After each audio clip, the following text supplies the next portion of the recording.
Okay, hi guys. I wanted to write my story on living with Meniere's disease board, but I tried to do it 3 times and it didn't work. So I figured maybe I would just record this because it might be easier. Sometimes writing makes me dizzy after a while, anyways. Um, this is what I wanted to talk about actually about a week ago. Um, on December 30th, I had a really bad vertigo attack that started at like 9 o'clock in the morning and didn't subside until like 4 o'clock that afternoon. And I mean, we all know when we have our vertigo attacks that we do have a lot of other side, symptoms inside, things that happen to us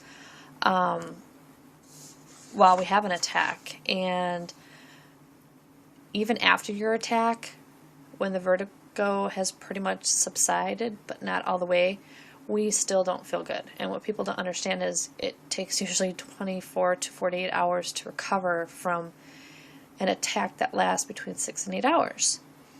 But I noticed on that day that my heart rate was incredibly high. And I know that during vertigo attacks, I've experienced anxiety. We all have, and the racing heart and everything, but this was different. This was beyond different. This was really, I felt like my heart was going to pop out of my chest for the whole about 7 hours that I laid there in this attack. But I figured, you know what, just don't move, suffer it out, figure it out later. Well, I thought it would subside when the vertigo did, and when I first sat up, my heart went crazy. I mean, I felt like it was just going to pop out of my chest. I walked into the bathroom. I didn't feel panicky, which kind of sounds odd, but I didn't feel panicky. And I went and I checked my pulse, and it was 100 beats per minute, which is pretty high. And I thought, okay, this is strange. I still feel off. Of course, I just had a vertigo attack. I felt okay, and for what's to be expected after a vertigo attack, but I knew something just wasn't right with my heart, and, it kind of scared me a bit. So I paged my doctor, and my family doctor, and she was pretty didn't really say much. And then when I told her what my pulse was, she said, oh, well, then you should probably get checked out at the ER. So I went to the ER, and as soon as I walked in, I know a lot of people experience some of the symptoms that I experienced after a vertigo attack. A lot of people don't. I know for me, I have hyperacusis in my left ear, which is the affected ear. And hyperacusis is when your ear is really sensitive to even a pin dropping will throw you off. It will just shake your whole body. When I walked into the ER department, which is a small ER department, they had the TV in the waiting room on blaring. And, of course, I'm shrugging my shoulder up to my ear and trying to block my ear. The lighting was really bright, so I had my hand over my eyes because I was still recovering from this really bad attack. I did not feel well, but I also felt like a faint feeling, which I never experienced during my vertigo attacks. It was usually just the vertigo, but I felt dizzy. And when I say dizzy, it was different than vertigo. It was more of a dizzy feeling that just didn't seem right. It didn't seem normal. And this vertigo attack, already subsided. Anyhow, so when I first walked in there, the first thing nurse does is she looks up at me kind of looks at me like, oh, do you need to be seen? Well, yeah, of course I need to be seen. And I kind of, kept trying to tell her that I have Meniere's disease, that I just had a 6 to 8 hour vertigo attack. Still not feeling well, but something's not right with my heart. It's like pounding out of my chest.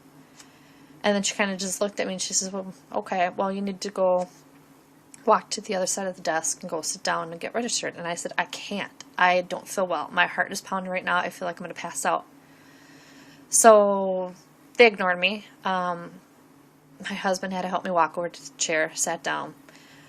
At this point, I was getting pretty ticked off because this lady was screaming in my ear, asking me questions, and I kept pulling my shoulder and shrugging my shoulder up to my ear because I couldn't tolerate it. And it was really bright in there, and I had to cover my eyes, and my husband had to do the talking. I think he expressed that I had Meniere's disease probably about 10 times. I don't even think they knew what Meniere's disease was. Anyways, I get into the triage room. They take my blood pressure. It's extremely high. My pulse is at 100.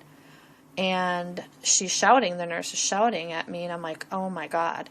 And I'm covering my eyes because it's really bright in that room, and I am once again shrugging my left shoulder up to my ear. And she kept saying to me, what are you doing that for? Stop doing that. Why are you doing that? Why are you doing that?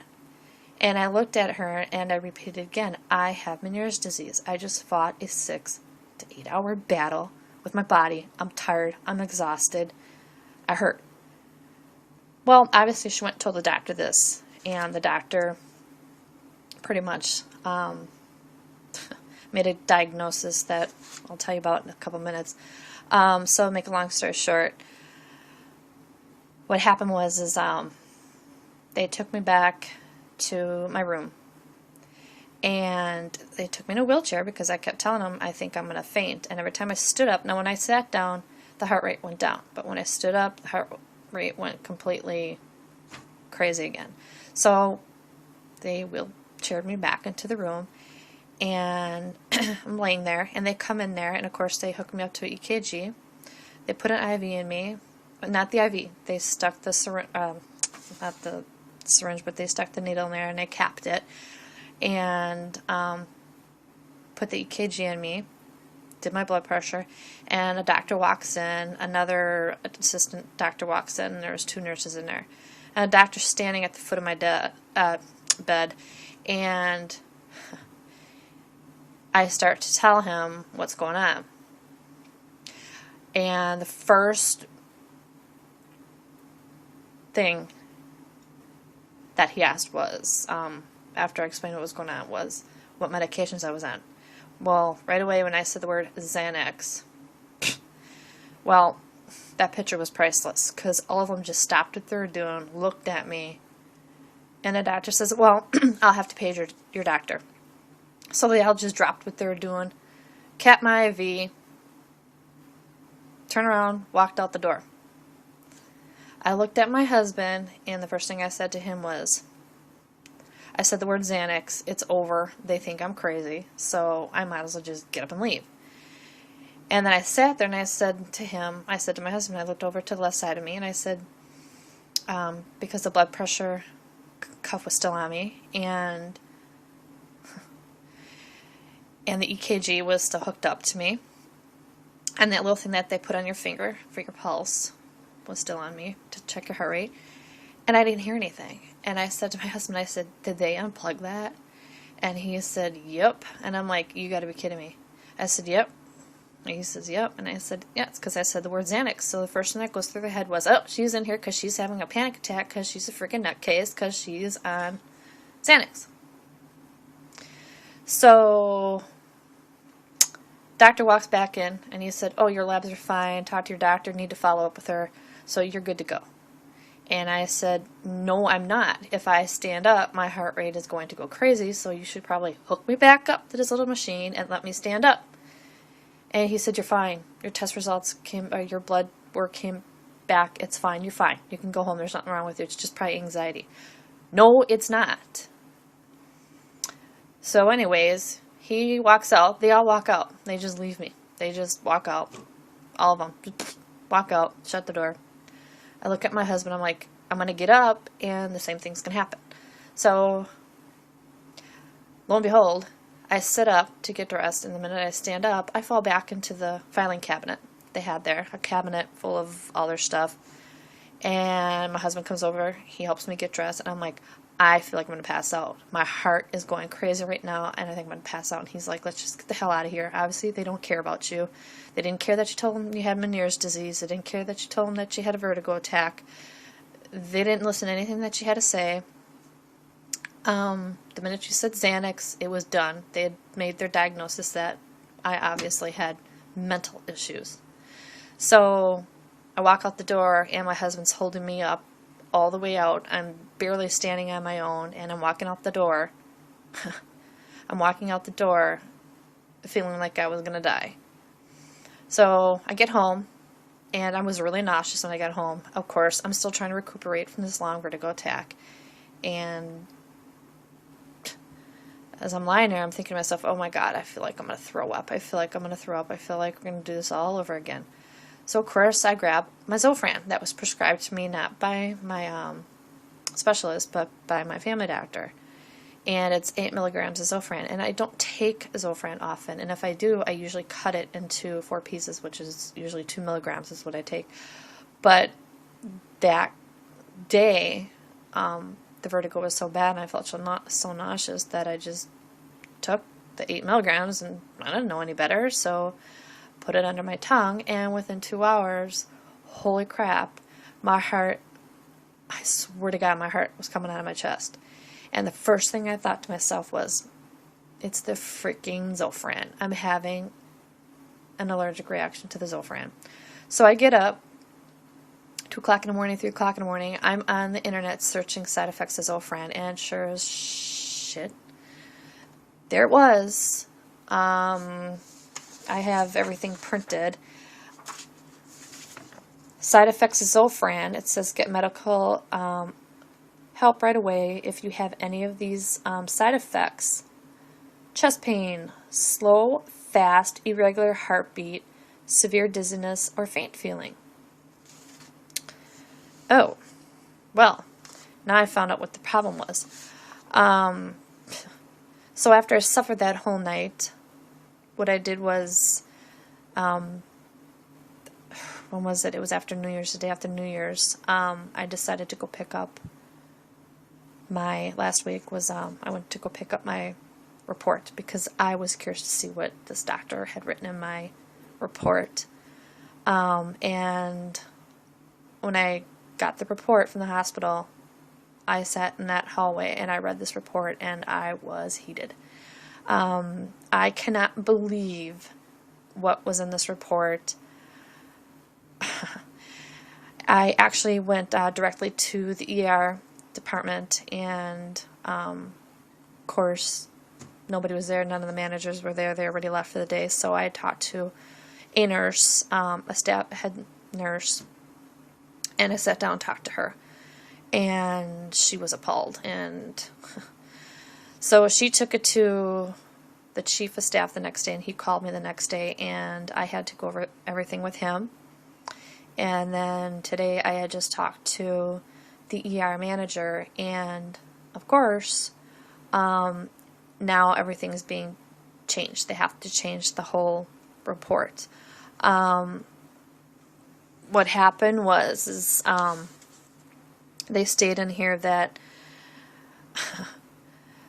I was feeling well until 3 weeks ago when I began to experience episodes of palpitations. Now, mind you, I never said one word to these people, anything about any heart palpitations. I understand that palpitations means irate, can mean irate heart rate or irregular, but it wasn't palpitating. I know the difference, and I knew it had nothing to do with my Meniere's disease, with that attack. She also complains of dizziness, and it says similar to her previous vertigo attacks. Nothing in this report, one, states anything that I told them that I have Meniere's disease. The really interesting part is where it comes to the physical exam. He has in here that he did a mouth and throat exam and that it is clear and moist. He did not do a mouth and throat exam, because if he would have known that during, I don't know about anybody else, but during my vertigo attacks, I get really, really dry mouth. And it's actually, I think, from the medications, but my mouth is so dry. It probably has a lot to do with vomiting half of the time, but it gets so dry. And when I walked in there, I had a huge cup that I brought with me with a lid and everything and a straw of my decaf iced tea because my mouth was so dry. He also states that he examined my eyes and that my pupils are equal, round, and react to light.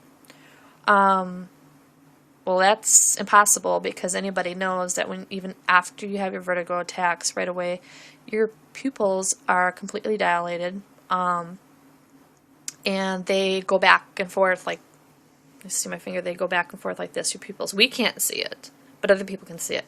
So even after your attack, your eyes will still be doing this, going back and forth, as well as I would have reacted to that light because when I've been to the ER before for vertigo attacks, they know, do not put that light in my eye. Do not shine at my light or my eye because I will push it away. It hurts. So I couldn't understand why he did that. He also said he did a neck check, that he checked my lymph nodes, which he didn't even touch me. The only thing he did do, he said he did an abdominal check for ball sounds, which are normal. She exhibits no distension and no mass. There is no tenderness. There is no rebound and no guarding. Really? Well, yeah, you would actually have to touch my abdomen and use your stethoscope to figure that one out. The only time he came near me was to take the stethoscope. I sat up and I took 2 deep breaths, and it was the stethoscope that touched me for about 4 seconds, and that was the extent of my physical exam with this doctor. So I guess they're pretty heated about that. They really didn't comment when I asked what's going to happen with him. Another thing, this is what bothered me the most. When we have Meniere's disease, I can't express how difficult it is when you go into an emergency room and you have an attack and you're trying really hard to explain your disease to somebody, and it's aggravating because we do get slurred, speech during our attacks. Even after attacks, we're tired, we're exhausted. We all we want to do is sleep for the next 2-3 days, let alone deal with another problem. So they put in here, the patient presents with episodes of palpitations for 3 weeks. I don't know where they got that from, but I guess that's what they believe. Heart rate is currently between 85 and 95, and she appears anxious with pressure speech and increased psychomotor activity. Consider anxiety the cause of her symptoms. Now, I don't know if you're familiar with what psychomotor is and pressure speech is, but I do because of the fact that I was in the medical field for 15 years, and thank God